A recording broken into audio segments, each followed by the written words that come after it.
A questão financeira, a questão do dinheiro, é uma questão muito importante nesse debate futebolístico no Brasil, particularmente nesse ano, porque nós vamos observar, a partir do ano que vem, uma alteração nessa paisagem futebolística no Brasil. Esse ano já há, sim, uma movimentação muito grande, mas ano que vem ainda vai ser mais complicado do ponto de vista da transmissão dos jogos, aonde assistir os jogos e o impacto financeiro em cada clube. Pensando nisso, nós estamos vendo várias movimentações de vários clubes com relação a patrocínios. E, é claro, não podemos deixar de notar e comentar a respeito dessa bolha. É uma bolha, literalmente uma bolha, essa bolha das casas de apostas.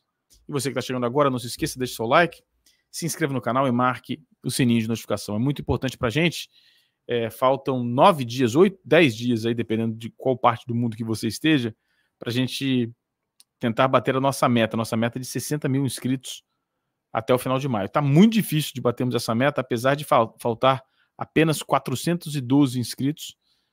A questão é que agora, o que acontece no mercado, vê-se uma grande bolha das casas de aposta que vai estourar em algum dia. Não tenham dúvida que esse crescimento desse mercado de apostas é artificial. E um dia vai desmoronar, não só no Brasil, como no mundo inteiro. A questão é que é uma relação direta no patrocínio das camisas com as casas de aposta. Como isso funciona? Você está, neste caso específico, vou tentar explicar isso do jeito que eu aprendi, e a gente teve essa conversa recentemente aqui, o Jonas teve aqui comentando sobre isso, e depois eu fui estudar um pouco, e a questão do uso do dinheiro de empresas em patrocínios futebolísticos nem sempre revertem em melhoras de resultado imediato. São ações de longo prazo, são verbas de marketing muitas vezes para consolidação de marcas. Difícil identificar, por exemplo, o aumento de venda de carros se a Toyota passar a patrocinar o Real Madrid, por exemplo, apenas para citar um exemplo. Por outro lado, na questão da casa de apostas é diferente, há uma relação direta, sim. Você está falando com públicos parecidos e você acaba tendo uma relação e você consegue alavancar suas receitas. A questão é que o tamanho dessa alavancagem tem que ser algo gigantesco, né? Por exemplo, nesse caso do Flamengo, né? O Flamengo está muito perto de colocar em votação o novo contrato com a sua patrocinadora, e essa é a notícia de hoje. O Flamengo está próximo de acertar o maior contrato de patrocínio master de sua história. Na próxima quinta-feira, o Conselho Deliberativo votará os novos valores da parceria da PixBet, que é a patrocinadora master. Os novos valores totalizarão quase R$500 bilhão.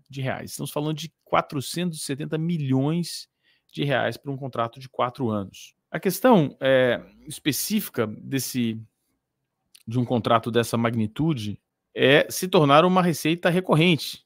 Você pode contar com essa receita, você sabe exatamente quanto isso vai lhe gerar de receita. Então você consegue fazer planejamentos usando essa quantidade de dinheiro disponível. Então a gente está falando de mais de 110 milhões de reais. Estamos falando de mais de 110 milhões de reais por ano que podem ser utilizados, quase 120 milhões de reais por ano. É uma quantidade de dinheiro muito grande. E essa quantidade de dinheiro é uma quantidade de dinheiro que pode ser prevista. E aí a questão da bolha, a gente pode entrar nessa discussão na sequência. A questão da bolha é saber o quanto essas casas de apostas vão conseguir manter desses patrocínios. Então, se você coloca 470 milhões de reais, ou seja, 117 milhões de reais por ano, você tem que imaginar que a casa de aposta vai fazer, obviamente que a casa de aposta vai fazer mais dinheiro do que isso, mas que na comparação entre colocar esse dinheiro no Flamengo e fazer mais dinheiro, num período de 4 anos vai ser lucrativo. Simples assim. Kika, pode dar detalhes sobre o contrato que irá ser votado? Ainda não está público? A gente tem informações, a gente vai trazer essas informações aqui, mas há sim mais informações. O edital traz algumas informações e o GE conseguiu informações mais precisas. O vínculo atual entre Flamengo e PixBet é de 85 milhões de reais por ano. Tá? Mas já em 2024 esse valor sofrerá alteração. O montante total a ser recebido será de algo em torno de 105 milhões de reais. Em 2025 essas cifras sobem para 115 milhões e para os 2 anos subsequentes caso a renovação automática seja validada, o valor será de 125 milhões em 2026 e 2027, perfazendo aí uma média de 117,5 milhões de reais por ano. Caso uma das partes rompa antes do término do contrato, esta terá de pagar 50%. O rubro-negro noticiou essa informação primeiramente. O Mundo Rubro-Negro. Aqui, ó. Vai aqui o... Desculpa. Vai aqui o Mundo Rubro-Negro que levantou essa ideia. Parabéns aí a galera do Mundo Rubro-Negro, que fala muito, dá muitos créditos aqui pra gente, pro canal. Um abraço para eles lá. E aí também vai ter uma aprovação de compliance, enfim, de governança do Flamengo. Eu vou até ler aqui para vocês, tá? Apresentação de compliance. Na mesma sessão do Conselho Deliberativo, o Flamengo apresentará aos sócios o programa de integridade e compliance do Flamengo. O Conselho de Diretor mostrará como funcionará o projeto, cujo principal responsável é o vice-presidente geral e jurídico do Flamengo, Rodrigo Dunches de Abranches. Com tal movimento, o Flamengo se adequa a uma nova regulamentação do governo federal, que baixou uma norma obrigando empresas interessadas em contratar qualquer poder público a terem um departamento de compliance. Normas de conduta e ética foram redigidas com base no mapa de riscos identificados. O Flamengo terá um comitê de ética e canal de denúncias. O clube entende que a implementação do compliance trará os seguintes benefícios: melhoria da reputação, prevenção de riscos legais, prevenção de riscos financeiros, aumento de produtividade, competitividade no mercado, melhoria do ambiente de trabalho, otimização de processos, cumprimento de normas regulatórias, fomento do comportamento ético do ambiente de trabalho, maior atratividade para atuais e novos parceiros investirem em patrocínios e exposição em mídias, aprimoramento das regras de combate à corrupção. A sessão está marcada para as 16h30 de quinta-feira, com a última convocação marcada para as 18 horas. A votação acontecerá no ginásio Hélio Maurício.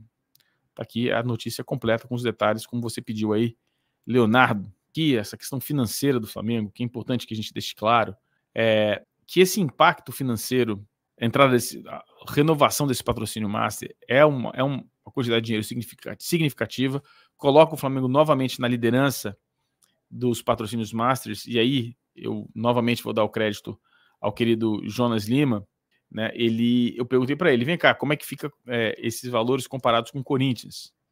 E ele me respondeu aqui, né? Mas o comentário do Jonas aqui refere-se na comparação dos valores. Tem outros detalhes sobre inclusão em camisas da base, futebol feminino, mas enfim, de maneira geral, o Corinthians fechou um contrato de 360 milhões por 3 anos. Mais alguns detalhes. Eles pagaram 44 milhões para romper com a patrocinadora original, mais praticamente 30 milhões de comissão. Efetivamente, é um contrato menor, um contrato de 297 milhões por 3 anos, o que dá um resultado inferior a 100 milhões por ano.